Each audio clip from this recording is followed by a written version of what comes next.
തിരുവനന്തപുരം കവടിയാർ കൊട്ടാരത്തിലെ സ്വർണ്ണ മോഷണത്തിൽ പോലീസിന് നിർണായക സൂചനകൾ. മോഷണത്തിന് കൊട്ടാരത്തിനകത്തുനിന്ന് സഹായം ലഭിച്ചു എന്നാണ് നിഗമനം. അംഗങ്ങളുടെയും ജീവനക്കാരുടെയും സ്ഥിരം അതിഥികളുടെയും മൊഴിയെടുത്തു.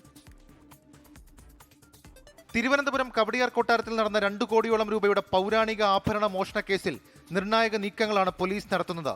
കൊട്ടാരത്തെക്കുറിച്ച് കൃത്യമായ ധാരണയുള്ള ആരുടെയെങ്കിലും സഹായം മോഷണത്തിന് പിന്നിലുണ്ടെന്നാണ് അന്വേഷണ സംഘത്തിന്റെ വിലയിരുത്തൽ.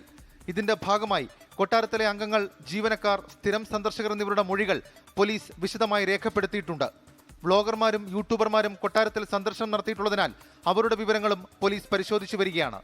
മോഷണം നടന്ന കാലയളവ് കൃത്യമായി കണക്കാക്കാൻ കഴിയാത്തതാണ് ഇപ്പോഴും പോലീസിന് വെല്ലുവിളിയാകുന്നത്. കൊട്ടാരത്തിന്റെ 2ാം നിലയിലെ കിടപ്പുമുറിയിലുള്ള ഇരുമ്പലമാരയുടെ ലോക്കറിൽ നിന്നാണ് വജ്രാഭരണങ്ങളും പുരാതന സ്വർണ്ണശേഖരവും നഷ്ടപ്പെട്ടത്. അതുകൊണ്ട് തന്നെയാണ് കൊട്ടാരത്തിനകത്തുള്ളവരിലേക്കും അന്വേഷണം നടത്തുന്നത്. അശ്വതി തിരുനാൾ ഗൗരി ലക്ഷ്മിഭായിയുടെ പരാതിയിൽ പെരൂർക്കട പോലീസ് എടുത്ത കേസ് നിലവിൽ കന്റോൺമെന്റ് ACPയുടെ നേതൃത്വത്തിലുള്ള പ്രത്യേക സംഘമാണ് അന്വേഷിക്കുന്നത്. 24 തിരുവനന്തപുരം.